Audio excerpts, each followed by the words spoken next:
강지원 변호사가 함께하는 퇴근길의 유쾌한 한판 승부. 강지원의 뉴스 정면 승부.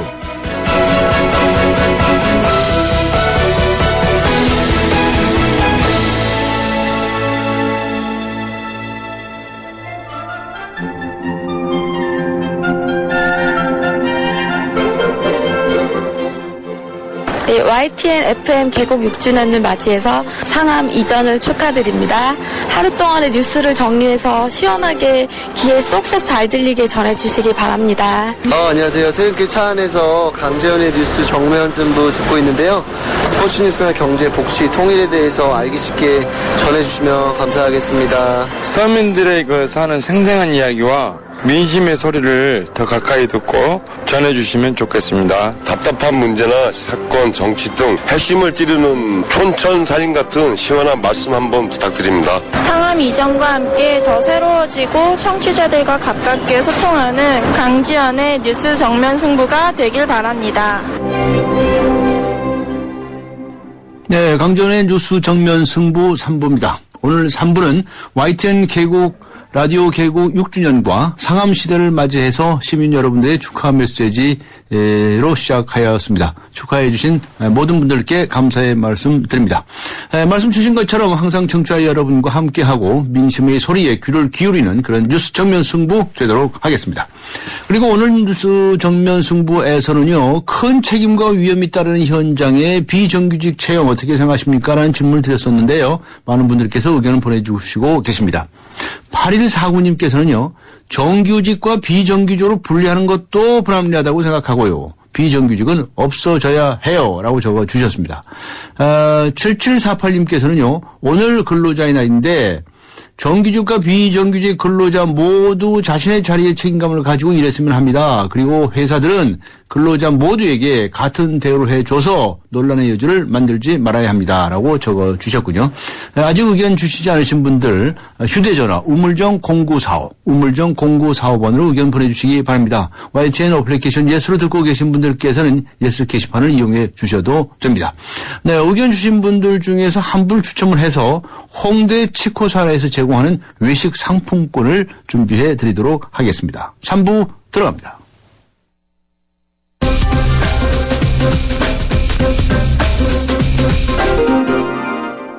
네, 뉴스 정면 승부 3부 경제 소식부터 알아보고 가겠습니다. 머니투데이의 김태현 기자 연결합니다. 안녕하세요. 네, 안녕하세요. 네, 박근혜 대통령이 오늘 세월호 참사와 관련해서 안전 관련 예산을 우선순위로 배정하고 확충하라 이렇게 지시를 했네요. 네, 오늘 오전 청와대에서 2014년 국가재정전략회의를 박 대통령이 주재를 했습니다. 2018년까지의 5년간의 그 재정 계획을 세우는 자리인데요.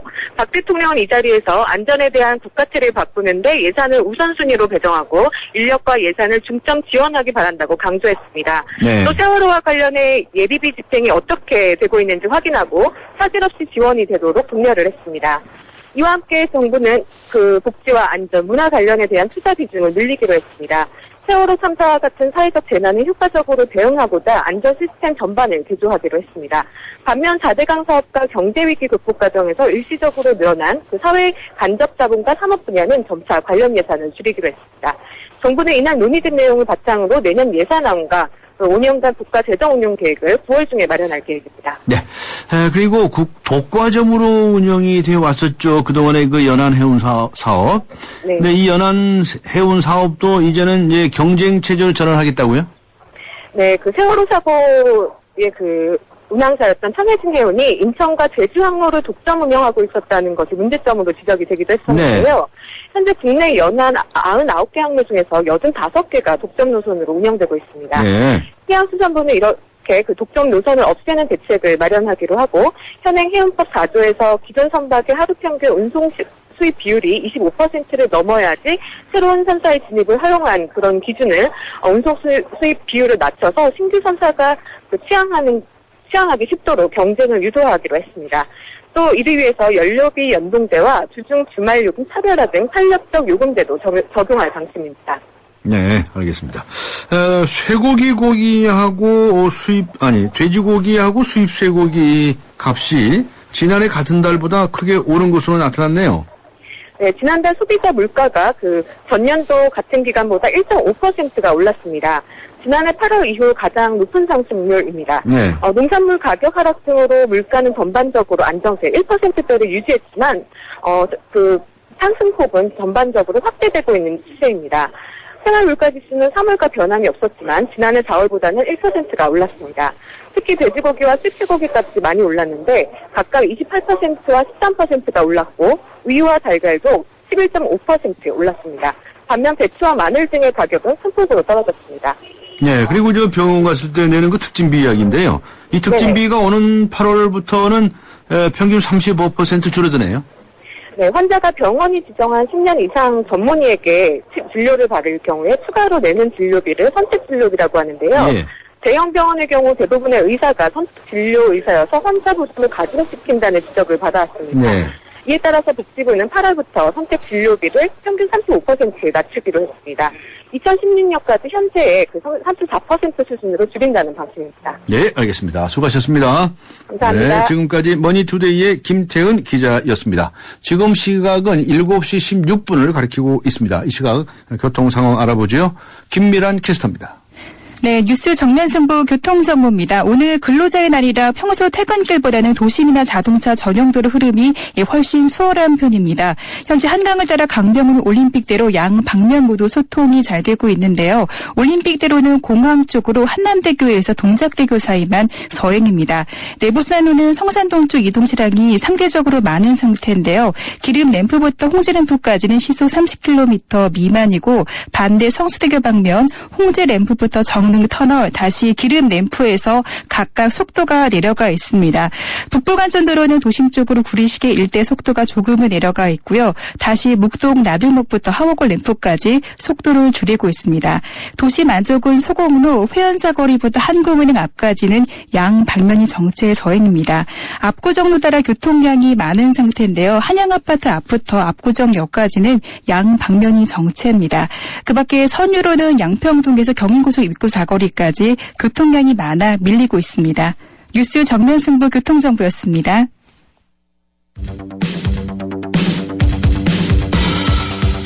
퇴근길을 함께하는 냉철하고 따뜻한 뉴스 정면승부. 뉴스 정면승부는 여러분의 참여를 기다립니다. 50원의 유료 문자 샵 0945와 YTN 라디오 스마트폰 어플리케이션 예스를 통해 여러분의 의견을 보내주세요. 뉴스 정면승부는 여러분의 의견에 항상 귀 기울이고 있습니다.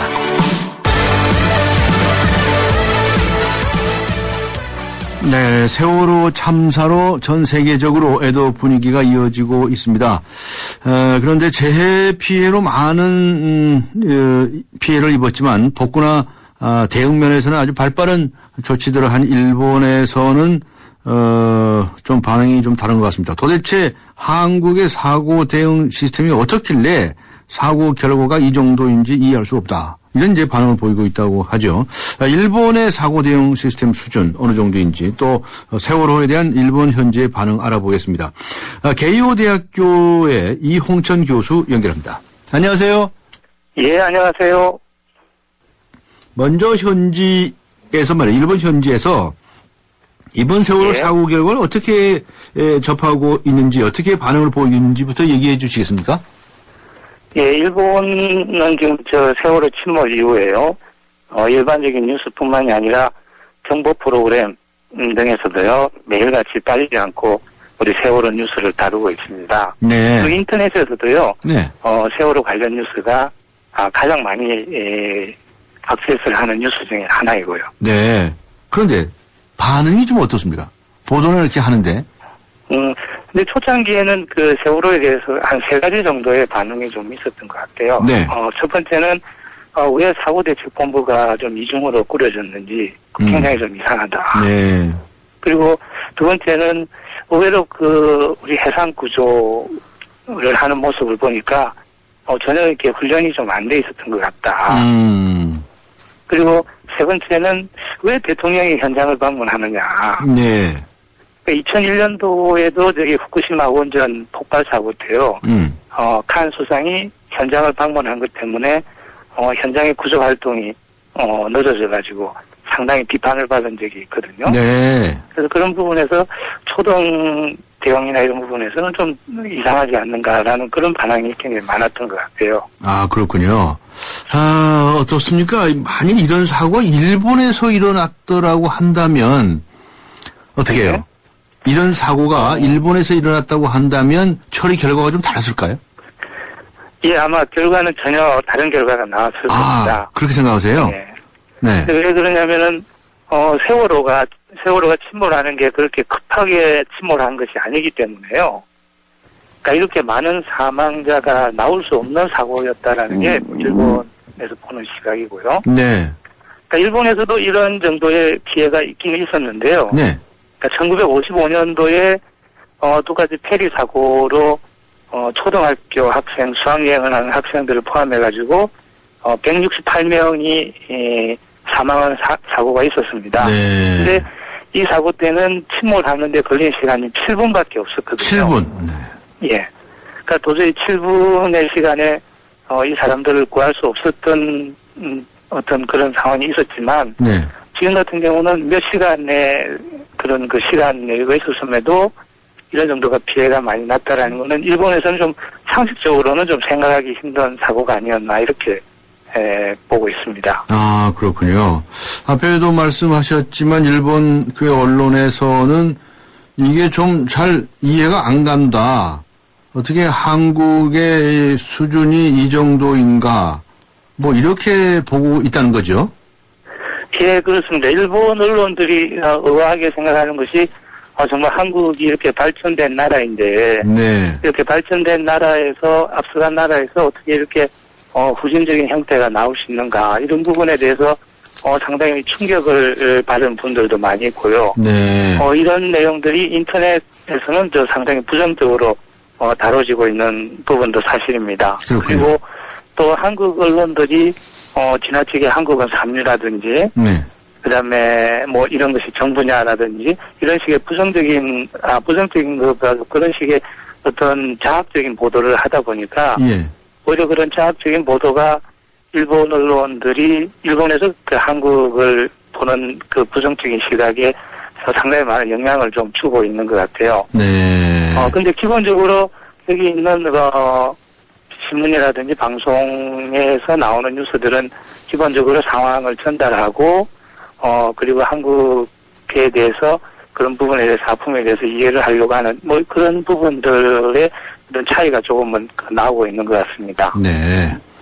앞에 그 대통령이 왜 현장에 갔느냐라는 말씀을 하셨는데 그 후쿠시마 사건 때는 갔다가 욕을 먹었다는 거죠?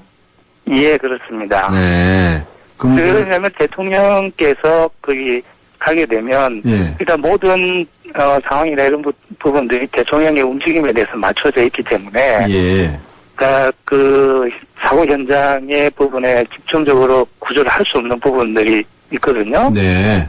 그러니까 그런 정도 예를 들면 뭐 원자력 발전소 같으면 좀 일본의 아주 국가적인 또 운명이 걸려 있는 부분이기 때문에 칸 수상이 그거에 대해서 자기가 책임을 지고 가보겠다고 한 것도 비난을 받았는데 네. 어떻게 보면 이번 세월호 같은 경우는 현장에 있는 지휘하는 분들의 책임이라보다는 훨씬 더 강력하게 지원을 해줘야 되는 그런 부분인데 책임을 맡겨야 되는데 네. 대통령이 감으로 해서 오히려 그런 기회를 놓치고 대통령에 대해서 눈치를 보는 이런 식으로 그 분위기를 만들지 않았는가 이런 쪽으로 평가를 하는 시각도 많이 있었습니다. 네.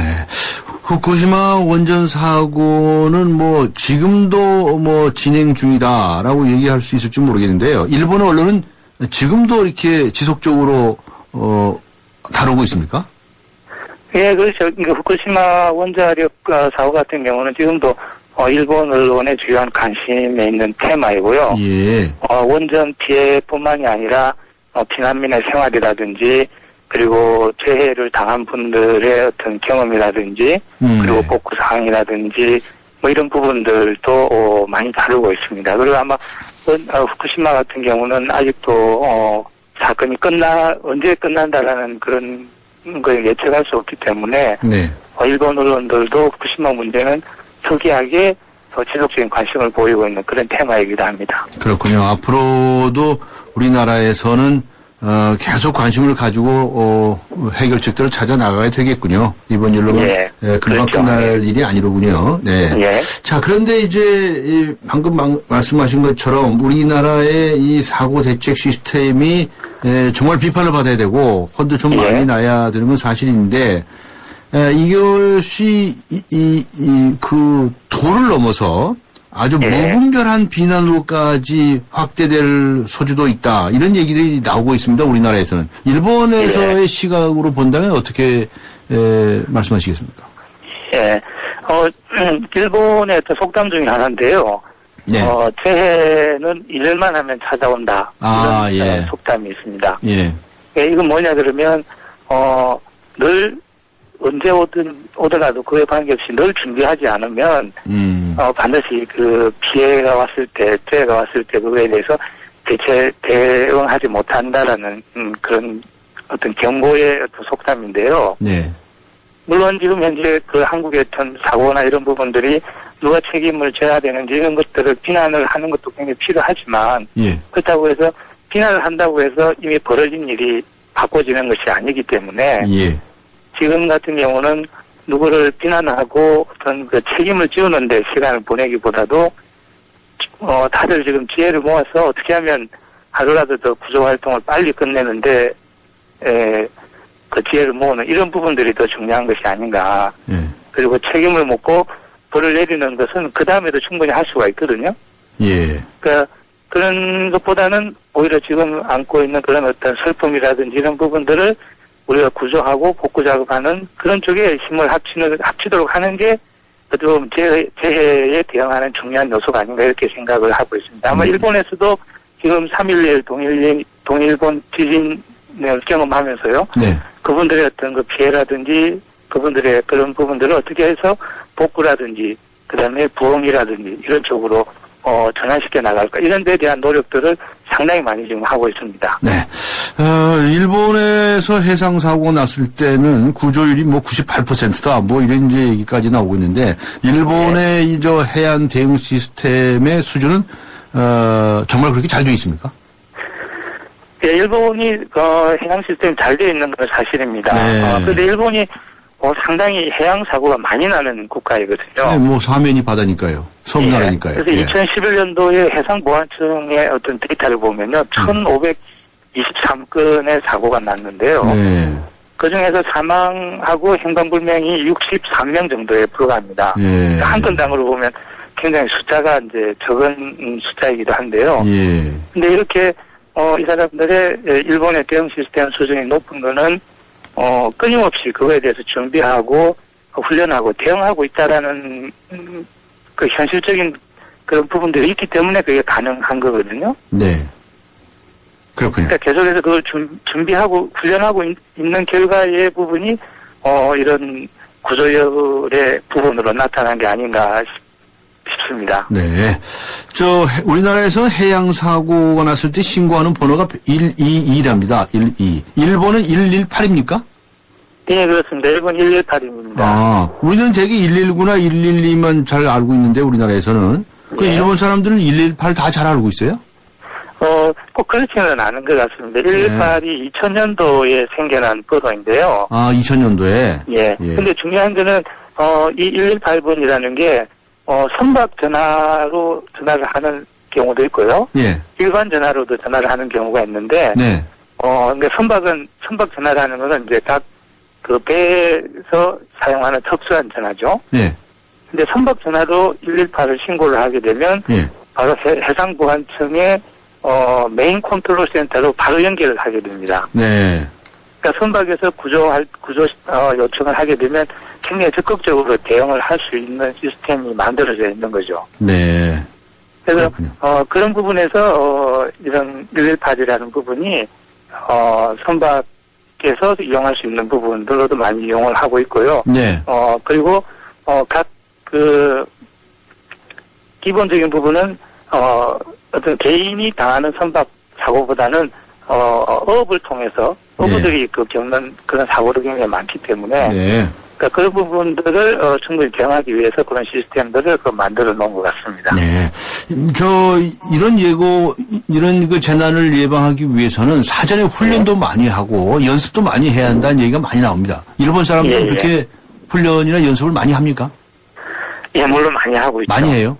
예. 네. 그래서 아마 저희들하고 기본적으로 매뉴얼의 내용에 대해서는 그렇게 다르지는 않을 겁니다. 비교를 해보면요. 예. 근데 일본과 한국의 차이는 결국은 그 매뉴얼을 가지고 연습을 하느냐 안 하느냐의 부분이거든요. 네. 훈련을 하느냐 안 하느냐를 통해 가지고 네. 실제로 매뉴얼이 현실적으로 맞는지 안 맞는지 이런 부분들도 알 수가 있고요. 네. 그리고 실제로 그런 그 진단을 한다든지 했을 때 얼마나 시간이 걸린다든지 이런 부분들도 예측을 할 수가 있기 때문에 네. 그러니까 그런 부분들을 한번 해보고 그거에 대해서 어느 정도 알고 있다라는 부분들이 네. 굉장히 다른 것 같아요. 알겠습니다. 지난번 3.11 때도 그런 재해 대책을 제대로 연습한 학교는 대부분의 학생들이 다 그런 학교에서는 대부분의 학생들이 다 무사했습니다. 네. 이렇게 여쭤보겠습니다. 일본에는 해난 사고도 많지만 지진이라든가 이런 것도 많지 않습니까? 그런데 예, 굉장히 많습니다. 일반 국민들이 1년에 한 몇 번 정도 그렇게 실제 연습에 참가하게 되는지 말씀하실 수 있으세요? 근데 지금 일본에서 어떤 재난 훈련 같은 경우는 예. 그 일본인 전체가 하는 그런 훈련들보다는요. 예. 각 회사라든지 각 학교라든지 이런 단위에서 훈련을 하기 때문에 네. 그러니까 그런 재난이 많은 지역에서는 더 그런 훈련들을 많이 하게 많이 되고 하고. 재난이 적은 지역이라도 기본적으로 어떤 방제라든지 이런 부분들에 대한 훈련들은 기본적으로 1년에 한 번이라든 두 번이라든 굉장히 이렇게 하는 학교가 지금 많은 걸로 알고 있어요. 네. 그렇군요. 확실히 우리하고는 좀 많이 다르네요. 알겠습니다. 오늘 말씀 시간이 다 돼서 여기까지 듣도록 하겠습니다. 수고하셨습니다. 예, 감사합니다. 네, 지금까지 일본 현지에 연결을 했습니다. 계유대학교의 이홍천 교수와 함께 했습니다. 안녕하세요. 초보 운전자 수지입니다. 도로는 무섭고 차는 왜 이리 많은지 엄마야. 그래서 저는 살아있는 친구를 만났어요. 반응형 블랙박스 유라이브. 와, 정말 살아있네. 유라이브. 살아있는 블랙박스 유라이브. 네, 오늘 뉴스 정면 승부에서는 우리 청취자 여러분께 이런 질문을 드렸죠. 큰 책임과 위험이 따르는 현장의 비정규직 채용 어떻게 생각하십니까? 이런 질문을 드렸는데요. 여러분들께서 의견을 보내주셨습니다. 1187님께서는 채용 방식을 떠나서 책임감의 문제라고 봐요. 어디에서 일하는 직원으로서 책임의식을 가지고 일해야지요. 이렇게 적어주셨고요. 0824님께서는 국가 재난이나 안전 관련 일은 인성과 사명감을 갖춘 분들을 모셔야 합니다. 정규든 비정규든 위기의 순간에는 사람들이 가치관에 따라 행동하기 때문입니다. 라고 적어주셨습니다. 아직 의견 보내지 않아주신 분들은요. 휴대전화 우물정 0945번 또는 YTN 어플리케이션 예스로 보내주시기 바랍니다. 보내주신 분들 중에서 한 분 추첨을 해서 홍대 치코사라에서 제공하는 외식 상품권을 준비해 드리도록 하겠습니다. 4부에서 뵙겠습니다. 서양 고전음악을 완성시킨 천재 작곡가 악성 베토벤. 그의 음악적 잠재력을 일깨워준 사람은 스승인 크리스티안 네페 선생님이었습니다. 네페 선생님은 지루한 이론과 반복적인 연습을 강요하지 않았습니다. 이탈리아와 프랑스, 독일의 유명한 오페라를 감상할 기회를 마련했고 어린 베토벤이 음악에 대해 더 깊이 느끼고 생각할 수 있도록 이끌었습니다.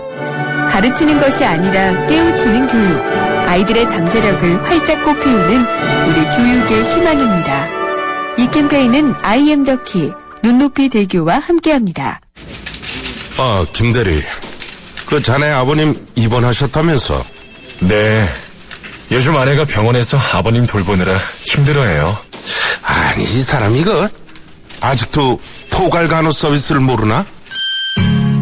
보호자가 곁에 있지 않아도, 간병인을 따로 구하지 않아도 병원의 간호 인력이 환자의 회복을 도와드리는 포괄간호 서비스. 간병 부담은 줄어들고 입원 서비스의 질은 올라가고 포괄간호 서비스 병원. 지금 바로 확인해보세요. 이 캠페인은 보건복지부와 국민건강보험공단이 함께합니다. 뉴스 채널 YTN. 네, 강전의 뉴스 정면 승부 4부입니다.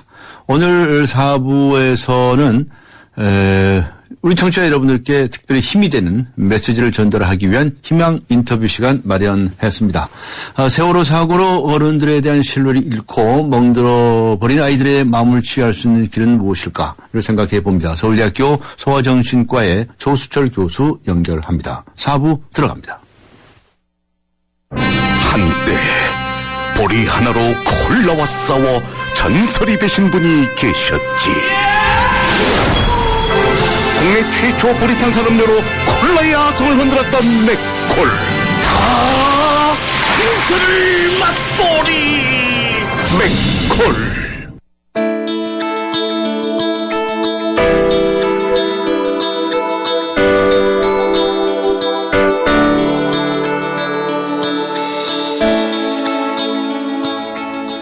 YTN 라디오 개국 6주년 그리고 새로운 상암시대를 맞이해서 뉴스 정면 승부가 준비한 시간입니다. 희망 인터뷰입니다. 세월호 참사로 슬픔에 빠진 많은 이들을 위로하고 작은 힘이 되고자 마련한 자리입니다.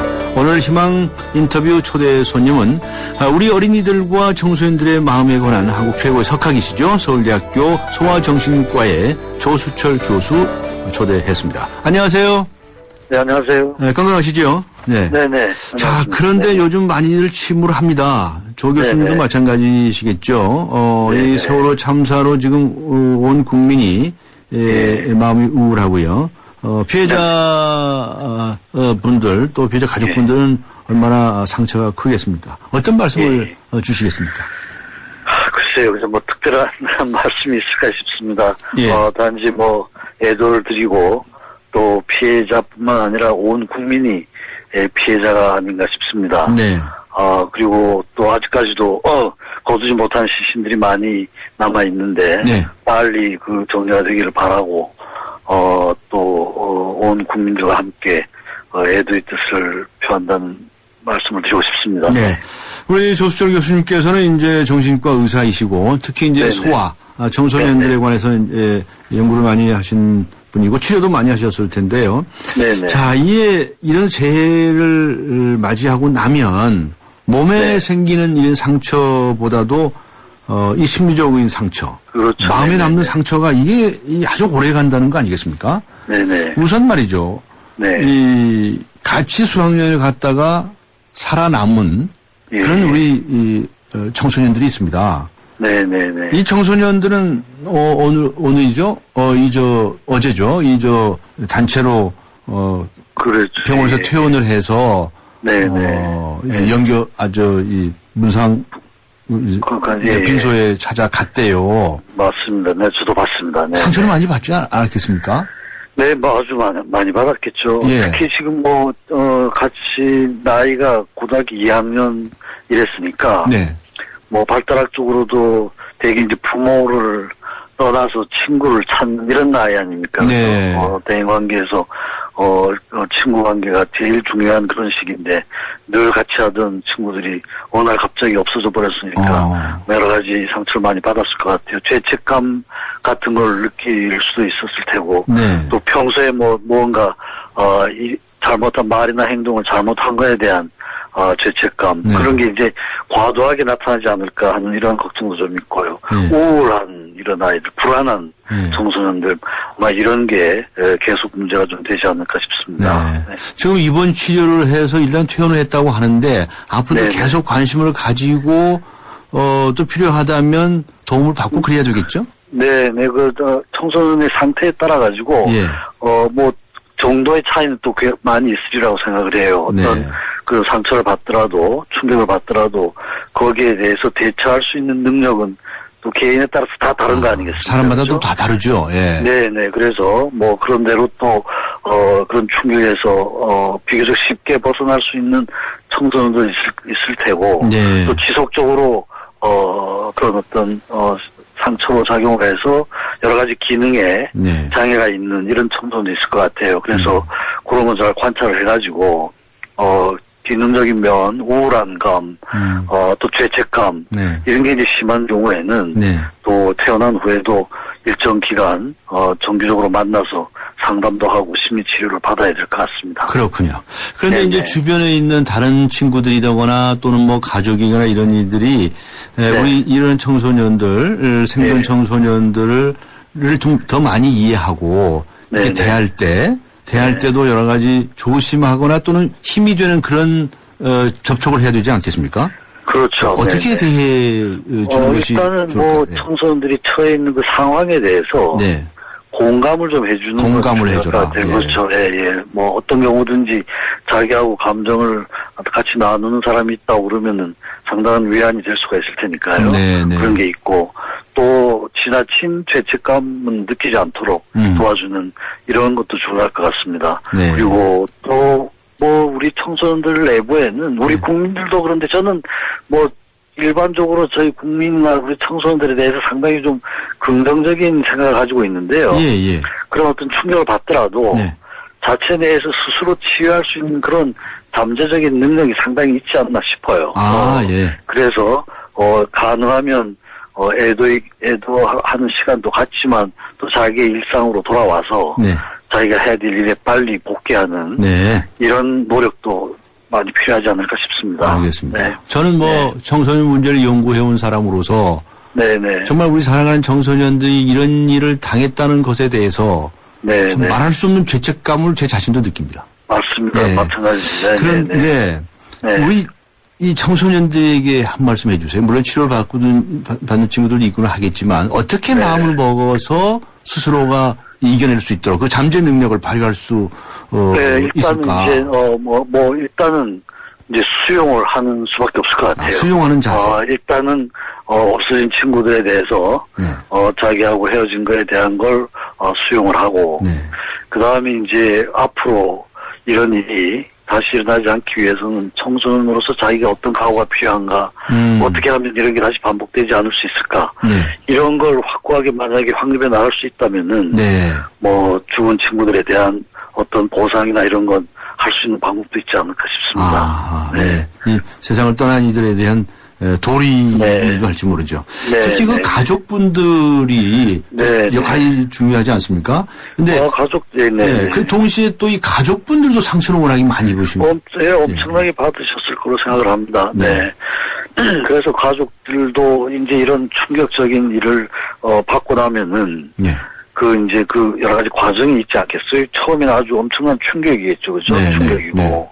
그 다음에 그런 시기가 지나면은 부정을 하게 되죠. 이게 내 자식이 이랬을 리가 없다.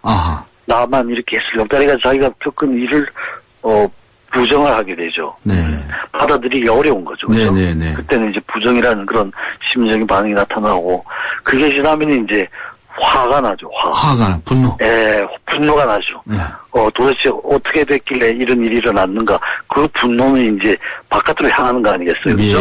뭐 엄청난 분노들이 누가 가면 공무들 가서 이상한 짓들 하고 해가지고 엄청난 분노를, 안 그래도 분노가 일어나고 있는 상태인데. 폭발하죠. 분노가 그냥 분노를 또 불러일으키는 그런 행동들을 많이 했지 않습니까. 그죠? 그러니까 분노가 일어나는 그런 시기에는 그 분노가 표현될 수 있도록, 그죠? 그러니까 이제 그게 어떤 행동이나 이렇게 폭력적인 이런 방법이 아니고 말로 표현할 수 있도록 도와주는 이런 대상이 있어야 될 것 같고요. 그런 이제 화가 바깥으로 향하던 게 가족 자신에게로 향하게 되면 우울해지죠. 그러니까 바깥으로 향하는 거하고 화가 바깥으로 당했냐 안으로 향했냐 따라가지고 이제 바깥으로 향하면 이제 화가 분노가 표현이 되고 자기에게로 향하면은 우울감이 되는 우울해지는 거죠.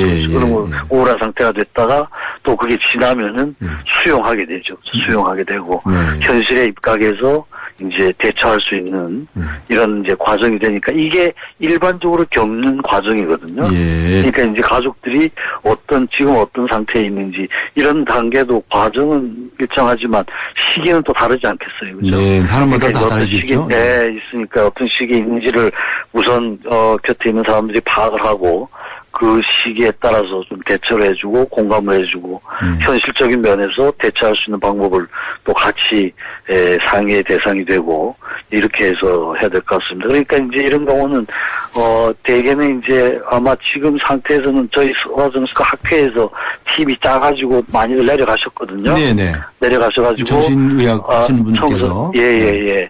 가서 이제 가족을 돌보실 분들, 청소년 자신을 돌볼 분들 이런 걸 이제 팀을 짜서 같이 이제 도와주는 이런 방법을 하고 있습니다. 네네. 고맙습니다. 네네. 그런데 그 과정에 와중에 참 안타까운 일이 그 교사 선생님. 네네. 그 중에서 이 교감 선생님께서 맞습니다. 스스로 극단적인 선택을 하셨어요. 정말 걷잡을 수 없는 죄책감 때문에 그러지 않았겠습니까? 그게 주된 이유겠죠. 이런 일은 정말 또 생겨서는 안 되겠다. 예, 맞습니다. 생각을 하게 되는데 혹시나 또 어두운 생각을 하고 계신 분이 있다고 한다면 이런 일이 일어나지 않도록 충고의 말씀을 좀 부탁을 드리고 싶은데. 네네네. 하여튼 이런 일이 있으면 이제 그 고위험군에 있는 분들이 계시지 않겠어요? 지금 교감 같은 분은 책임자셨던 것 같아요. 네네네. 그 다음에 학교 교사님들, 그죠? 이런 분들이 이제 고위험군에 계실 것 같은데, 역시 해결책이 그게 근본적인 해결책은 아니겠죠, 그죠? 근본적인 해결책은 아니고 그분들도 역시 자기 나름대로는 최선을 다 하셨던 분들 아니겠습니까, 그죠? 그런 분들이니까 그런 극단적인 방법보다는 살아남아서 아이들을 어떻게 돌보고 앞으로 이런 게 다시 반복되지 않도록 하는데 어떤 기여를 할 수 있을 것인가 이런 거에 대한 생각을 좀 하시고 스스로 이제 벗어날 수 있는 방법을 좀 강구를 하시는 게 좋을 것 같아요. 운동도 좀 하신다든지 이런 활동을 좀 하셔가지고 그죠? 네네. 그 정신과 의사이신 측면에서 이거 하나 여쭤보고 싶어요. 이번에 그 사고 현장에 큰 체육관에 밤새 불 켜 있고 말이죠. 거기에 가족분들이 다들 그냥 몸을 주체하기도 어려운데 그냥 간다는 거 하나 덮고 그렇게들 이제 지내셨지 않습니까? 그거 정신의학적으로도 안 좋은 거 아닙니까? 어떻게 보셨나요? 어떻게 좀 다른 거 하여튼 모양이 좋지는 않은데 아마 다른 무슨 방법이 없지 않았을까 싶긴 합니다. 근데 이제 거기 우선 가족들이 그런 상황에 대해서 특별히 이렇게 항의를 하고 이러신 분은 보진 못한 것 같아요. 우선 슬픔에 잠겨 있으시고. 슬픔에 잠겨 있으니까, 그죠? 그래서 그런 상황이 가능하면 이제 가족 단위로 이렇게 하는 게 장단점이 있을 것 같아요. 그렇게 하면 완전히 이제 정말, 그냥 개인적인 어떤 삶은 없이 모든 게 노출이 돼가지고. TV에도 카메라가 계속 돌고 앉아있고 말이죠. 이제 그런 면도 있지만. 또 다른 한면으로는. 같은 경험을 하고 계신 거 아니겠어요? 그렇죠? 같은 경험을 하고 있는 사람들이 서로 쳐다보면서 같이 있는 공간에 있다는 자체가 위로가. 또 서로 또 위로가 될 수 있는 이런 긍정적인 면도 있을 것 같은데 제 생각에는 그 상황 자체보다는 그 상황을 너무 부각해서 뉴스에 올리는 거. 언론. 그게 방송. 조금 그것도 그냥 조금 이렇게 지나치지 않게, 그죠? 그래서 전반적으로는 정말 그 모든 국민들이 꼭 같은 경험을 하고 우울증에 빠져 있고 이런 상태인데, 이게 어떻게 보면 방송도 조금은, 그죠? 주의해야 될 부분들, 너무 이렇게 선정적인 방송을 한다든지, 너무 지나치게 부각한다든지, 그죠? 아주 이런 것까지. 물론 이제 국민 각자가 스스로 보호하는 입장에서 사실 이거는 계속적으로 노출이 되면 어쨌든 상처는 또 오래 가는 거거든요. 소위 PTSD라고 그러잖아요. 그죠? PTSD. 그러니까 외상 후 스트레스 장애. 그거는 그 상황에서 벗어나야 되는데 그게 계속 노출이 되니까 외상 후 스트레스가 자꾸만 더 악화되는 이런 과정도 있으니까 아마 그런 부분도 이제 저희 방송 매스컴 쪽에서도 조금은 배려를 해서 방송을 하시는 것도 중요하지 않을까 싶어요. 말씀하시는 것처럼 이번에 신문 방송이 말이죠. 앞으로는 이런 재난 보도에 있어서 무슨 매뉴얼을 만든다든가 말이죠. 맞습니다. 이걸 해야 될 것 같아요. 이번에 신문 방송이 좀 너무 나간 점이 있다. 이런 처음 하여튼 한 일주일 동안은 어디를 트나 그거밖에 없었거든요. 정말 하도 어이가 없으시니까 웃음이 나오시는가 본데. 네네네. 알겠습니다. 네. 그럼 지금 일본에서 그 동일본 지진 때는 이 칸막이를 지급했다는 얘기가 있어서 네, 저도 뉴스 봤습니다. 네, 네네. 그래서 이제 한번 여쭤본 겁니다. 네, 그것도 상황에 따라서. 도움이 될 수도 있겠다. 그런 프라이빗한 것도 좀 보호해주는 것들, 그죠. 네. 마지막으로요. 네네. 지금 이제 이 사건과 직접적으로나 또는 간접적으로 관련되어 있으신 분 말고도 네네. 우리 일반 국민들이 네, 그렇죠. 전면적으로 좀 우려하고 있고 지금 내수가 위축이 돼가지고요. 맞습니다. 저녁에 뭐 술집 이런 데서는 뭐 이제 유지가 안 될 정도로 지금 이렇게 되어가고 있는 형편이랍니다. 이게 심리적으로 우리 국민이 좀 위험한 측면이라고도 볼 수 있지 않겠습니까? 우리 일반 국민은 어떻게 해야 될까요? 예. 근데 저는 그게 이제 되게 어떤 충격을 받고 나면 그 애도 기간이라는 게 있잖아요. 애도 기간. 그죠? 네. 애도 기간. 그게 이제 되게 정상적인 기간을 저희들은 2달로 잡거든요. 2달. 2달. 예. 그러니까 예를 들어서 이런 충격도 받았지만 뭐 우리가 이제 가장 큰 충격은 부모가 돌아가신다거나 배우자가 돌아가신다거나 이렇게 되면 이게 가장 큰 충격 아니겠어요? 그죠? 그렇죠. 지금 이런 경우는 국민들이 충격은 받고 있지만 간접적인 충격인 경우가 대부분이고, 그죠? 더 직접적인 그런 큰 충격은 뭐 부모의 사망, 배우자의 사망, 자식의 뭐 이렇게 되는데, 그런 경우에도 이제 이런 여러 가지 우울감, 불안감 이런 게 계속이 되는데, 대개는 2달 이내에 그 과정이 끝나는 걸로 돼 있거든요. 그래서 2달 이내 동안, 2달 안에 여러 가지 애도 기간 뭐 이런 행동의 변화 이런 건 우선 지켜보는 기간이고 만약에 2달 이상이 계속이 되면 이제 우울증이라고 그러죠. 우울증이라고 하는 건 대개는 이제 그 이상이고 그 이전 그러니까 우리 내부에 또 스스로 이렇게 이겨나갈 수 있는 이런 잠재적인 능력도 많거든요. 많으니까 일단은 뭐 이런 기간은 조금 기다리는 기간이 필요할 것 같고 또 뭐 그렇게 모든 걸 다 이렇게 중단할 게 아니라 혼자 스스로 또 이게 저게 해 나갈 수 있는 자기가 뭐 좋아하는 취미도 있을 때고 뭐 음악도 있을 때고 운동도 있을 때고 혼자 스트레스를 해결할 수 있는 길을 찾아라. 그럼 있는 걸 이용을 하고 찾고 또 비슷한 경험을 하고 있는 사람하고 대화를 좀 자주 나누고 뭐 이렇게 하면은 제 생각에 이 어려운 일이라는 건 어려움을 통해서 또 성숙할 수도 있는 거 아니겠습니까? 네, 그렇죠? 알겠습니다. 우리 국민들도 스스로 이겨내도록 노력을 해야 되겠네요. 알겠습니다. 오늘 말씀 여기까지 듣도록 하겠습니다. 감사합니다. 네, 수고하셨습니다. 감사합니다. 지금까지 서울대학교 소아정신과의 조수철 교수와 함께 했습니다. 안녕하세요. 초보 운전자 수지입니다. 도로는 무섭고 차는 왜 이리 많은지 엄마야. 그래서 저는 살아있는 친구를 만났어요. 반응형 블랙박스 유라이브. 와, 정말 살아있네. 유라이브.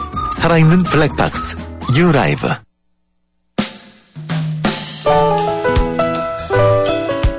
네, 오늘 여러분들께 이런 질문을 드렸었죠. 큰 책임과 위험이 따르는 현장의 비정규직 채용 어떻게 생각하십니까? 라는 질문을 드렸었는데 많은 분들이 의견 주셨습니다. 큰 책임이 필요한 자리에는 정규직을 채용하자 하는 의견에서부터 정규직이나 비정규직을 떠나서 책임감이 묻는다. 이렇게 여러 가지 의견들을 주셨습니다. 오늘 의견 주신 분들 중에서 휴대전화 뒷자리 가 2169님이신 분, 2169님께 선물 보내드리도록 하겠습니다. 네, 지금까지 프로듀서 신아람, 기술감독 장미진, 신동해, 작가 황순명, 강혜은, 그리고 진행의 강지호였습니다. 5월 1일 목요일 뉴스 정면 승부 오늘 순서 여기서 모두 마치겠습니다. 청취해주신 여러분 모두에게 감사의 말씀을 드립니다. 여러분 감사합니다.